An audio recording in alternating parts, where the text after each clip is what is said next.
Avinash institute of education में आप सभी का स्वागत है। मैं हूं अविनाश मिश्रा। आज के इस वीडियो में हम प्रेजेंट परफेक्ट टेंस के बारे में गहराई से अध्ययन करेंगे। ये वीडियो देखने के बाद आज के बाद आपको टेंस में बिल्कुल डाउट नहीं रहेगा, आपके सारे डाउट क्लियर हो जाएंगे, इसकी मैं गारंटी देता हूं। इसलिए वीडियो पूरा देखना। तो चलो लेक्चर शुरू करते हैं और समझते हैं। सबसे पहले प्रेजेंट परफेक्ट टेंस को पहचाने कैसे, इसकी पहचान क्या होती है वो देखेंगे। तो ध्यान दो, जिस हिंदी वाक्य के अंत में चुका है, चुकी है, या है, ए है, ऐसे शब्द आते हैं तो वहां पे क्या होता है, वहां पे प्रेजेंट परफेक्ट टेंस होता है। उदाहरण के लिए देखो, उदाहरण के लिए जैसे कि वह जा चुका है तो अंतिम में क्या है, चुका है। चुकी है, जैसे कि यहाँ पे या है तो मतलब आया है, ए है तो मतलब आए हैं। तो अंतिम में ऐसे शब्द आते हैं तो वहां पे प्रेजेंट परफेक्ट टेंस होता है। आप रूल समझो, रूल समझने के बाद मैं गारंटी देता हूं आप बहुत ही आसानी से हिंदी वाक्यों को इंग्लिश में ट्रांसलेट कर पाओगे, ये मेरी गारंटी है। वीडियो अगर आप पूरा देखते हो तो आपको 100% प्रेजेंट परफेक्ट टेंस आ जाएगा। तो यहाँ पे रूल देखो, सबसे पहले हम देखेंगे अफर्मेटिव सेंटेंस कैसे बनाते हैं, यानी कि सकारात्मक वाक्य कैसे बनाया जाता है। तो रूल है, सबसे पहले हम सब्जेक्ट लिखते हैं, फिर प्लस हैज और हैव का प्रयोग करते हैं। उसके बाद हम वर्ब का थर्ड फॉर्म लिखते हैं। उसके बाद जो वाक्य बच जाता है उसको हम लिख देते हैं, तो उसको हम लोग ऑब्जेक्ट कहते हैं। समझ में आ गया? अब यहाँ पे ध्यान दो, लिखा है सब्जेक्ट के बाद हैज या हैव लगाना पड़ता है। तो हैज का प्रयोग कहाँ पे होगा, हैव का प्रयोग कहाँ पे होगा, ये समझना बहुत जरूरी है। आप समझो इसको, ध्यान दो। जहां पे ही, सी, इट, नेम, नेम का मतलब किसी का नाम आ जाए, जैसे सीता, गीता, किसी का भी नाम आता है तो उसको नेम कहते हैं। ही, सी, इट, नेम के साथ जो है हैज का प्रयोग होता है। जहां पे आपको ही दिख जाएगा, सी दिख जाएगा, इट दिख जाएगा या किसी का नाम आ जाएगा तो उसके साथ आप हैज लगा देना, टेंशन नहीं है, ठीक है। दूसरा रूल देखो, जहां पे आपको सब्जेक्ट में आई दिखेगा, यू दिखेगा, वी दिखेगा, दे दिखेगा, तो इन सब्जेक्ट के साथ हम हैव का प्रयोग करते हैं। हैव का प्रयोग किसके साथ करते हैं, आई के साथ, यू के साथ, वी के साथ, दे के साथ हैव का प्रयोग होता है। क्लियर हुआ? तीसरा रूल देखो, आप पहले नियम समझो, एक बार आप नियम समझ जाओगे बहुत ही आसानी से आप इसको सॉल्व कर पाओगे।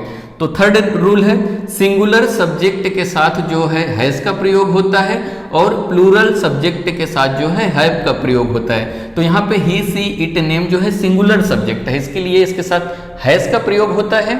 और आई, यू, वी, दे जो है प्लूरल है, इसीलिए इसके साथ हैव का प्रयोग होता है। अब आप इसको उदाहरण से समझो, आसानी से समझ पाओगे। पहला उदाहरण है, वह जा चुका है। आप इसको इंग्लिश में कैसे लिखोगे, सबसे पहले आपको क्या लिखना है, सबसे पहले आपको सब्जेक्ट लिखना है। तो वह को इंग्लिश में क्या कहते हैं, कहते हैं ही को इंग्लिश में क्या कहते हैं, ही के बाद आपको क्या लिखना है, आपको हैज या हैव लिखना है।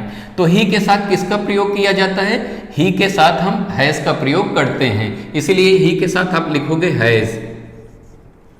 उसके बाद आपको क्या लिखना है, उसके बाद आपको वर्ब का थर्ड फॉर्म लिखना है। तो वर्ब क्या है यहाँ पे, जाना। जाना को थर्ड फॉर्म जो होता है गो, वेंट, गॉन। गॉन मतलब गया, समझ में आ गया?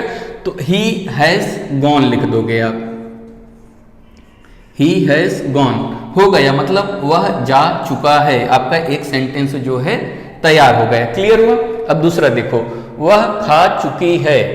यहां पे चुकी है तो मतलब लड़की है, लड़की को क्या लिखते हैं, सी।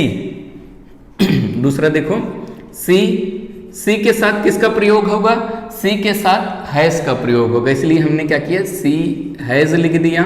उसके बाद क्या लिखना है, वर्ब का थर्ड फॉर्म। खाना है तो खाना को ईट बोलते हैं, तो थर्ड फॉर्म होगा ईटेन। समझ में आ गए, सी हैज ईटेन तो हो गया, वह खा चुकी है। क्लियर हुआ? समझ में आ रहा है? आप समझो, जितना ज्यादा एग्जाम्पल देखोगे उतना आपको अच्छे से समझ में आएगा। थर्ड एग्जाम्पल देखते हैं। थर्ड एग्जाम्पल क्या है, थर्ड एग्जाम्पल है, रमन घर की सफाई कर चुका है। तो यहाँ पे रमन, पहले सब्जेक्ट लिखना है, घर की सफाई किसने किया है, रमन ने किया है। तो रमन क्या है, सब्जेक्ट है, लिखेंगे रमन, रमन लिख दिया। उसके बाद रमन जो है नाम है, तो नाम के साथ क्या होता है, हैज का प्रयोग होता है, हैज लिख दिया, रमन हैज। उसके बाद क्या करना है, वर्ब का थर्ड फॉर्म लिखना है। तो इसमें वर्ब क्या है, सफाई करना, सफाई, क्लीनिंग। समझ में आ गया, रमन हैज थर्ड फॉर्म होगा क्लीन का, क्लीन्ड, रमन हैज क्लीन्ड, क्या साफ किया है? घर। तो दी हाउस, जो हाउस है ऑब्जेक्ट है, तो क्या होगा? Raman has cleaned the house, यानी कि रमन घर की सफाई कर चुका है। क्लियर हुआ? बहुत आसान है। आपको क्या करना है? खाली फॉर्मूले में लिखते जाना है। फोर्थ देखो, आप अच्छे से समझ पाओगे। फोर्थ क्या है? मैं किताब लिख चुका हूं। तो मैं मतलब आई जो है सब्जेक्ट है, सब्जेक्ट लिख दिया। आई के साथ किसका प्रयोग होगा? आई के साथ हैव का प्रयोग होगा। आई हैव के बाद क्या करना है?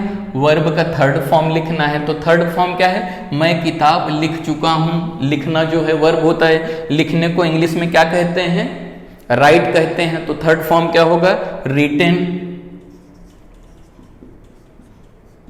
आई हैव रिटेन, क्या लिखा है मैंने? किताब लिखा है। I have written the book. समझ में आ रहा है ना? कितना आसान है। क्या करना है? खाली आपको फॉर्मूले में लिखते जाना है। पांचवा है, पांचवा देखते हैं। पांचवा क्या है? तुम खाना खा चुके हो। तुम जो है सब्जेक्ट है, तो सबसे पहले हम सब्जेक्ट लिखेंगे। तुमको इंग्लिश में यू कहते हैं। यू के साथ क्या लिखना है? हैज या हैव। तो यू के साथ क्या लगेगा? हैव लगेगा, क्योंकि हमने रूल पहले से लिखा है, यू हैव। फिर उसके बाद क्या करना है? हमें वर्ब का थर्ड फॉर्म लिखना होता है। तुम खाना खा चुके हो, तो खाना को क्या कहते हैं? वर्ब होता है हमारा। तो ईट, एट, ईटेन। तो थर्ड फॉर्म लिखेंगे ईटेन। आई हैव ईटेन, क्या खाया है? खाना खाया है। तो I have eaten the food. इसका मतलब क्या हो जाएगा? I have eaten the food, sorry, you have eaten the food, मतलब तुम खाना खा चुके हो। तो क्या करेंगे? You have eaten the food. You के बाद हमने क्या लगाया? हैव लगाया। क्यों? क्योंकि प्लूरल सब्जेक्ट के साथ हम हैव का प्रयोग करते हैं। क्लियर हुआ? अब अगला देखो, अगला क्या है? सिक्स है, क्या है? हम क्रिकेट खेल चुके हैं। हमको क्या बोलते हैं? हम जो है सब्जेक्ट है, हमको बोलते हैं वी। वी के बाद क्या लिखना होता है? हैज या हैव लिखना होता है। वी के साथ हैव का प्रयोग होगा। हम हैव लिख दिया। उसके बाद क्या करना है? वर्ब का थर्ड फॉर्म लिखना होता है। तो खेलना, प्ले, प्लेड जो रहेगा थर्ड फॉर्म होगा। वी हैव प्लेड, क्या खेला हमने? Cricket. We have played cricket हो गया। इसका मतलब क्या हो जाएगा? हम क्रिकेट खेल चुके हैं। क्लियर हुआ? नेक्स्ट है वे वहां पहुंच चुके हैं। वे को क्या बोलते हैं? वे जो है सब्जेक्ट है। वे को क्या बोलते हैं? वे को हम लोग बोलते हैं दे। हमने जब दे लिख दिया तो दे के बाद क्या करना होता है? हैज या हैव का प्रयोग करना होता है। तो दे के साथ हम हैव का प्रयोग करते हैं। तो दे हैव। उसके बाद क्या लिखना होता है? वर्ब का थर्ड फॉर्म। तो यहाँ पे पहुंचना को रीच कहते हैं। रीच्ड जो रहेगा थर्ड फॉर्म हो जाएगा। They have reached. They have reached, कहाँ पे पहुंचे हैं? वहां को बोलते हैं there. They have reached there. तो देखा हमने कितनी आसानी से क्या किया? हिंदी को कन्वर्ट कर दिया इंग्लिश में। कैसे? फॉर्मूले के साथ। अगर आप ये रूल लिख लेते हो, समझ लेते हो, तो आज के बाद आपको डाउट नहीं रहेगा। इससे पहले के वीडियो में मैंने सिंपल प्रेजेंट टेंस पढ़ाया था, प्रेजेंट कॉन्टिन्यूअस टेंस पढ़ाया था। अगर आपने वो वीडियो नहीं देखा तो उसका लिंक आपको नीचे डिस्क्रिप्शन में मिल जाएगा, नहीं तो प्लेलिस्ट में जाके आप टेंस का सभी वीडियो एक साथ देख सकते हैं। और अगर अभी तक इस चैनल को आपने सब्सक्राइब नहीं किया तो सब्सक्राइब कर लीजिए। वीडियो देखने के लिए धन्यवाद।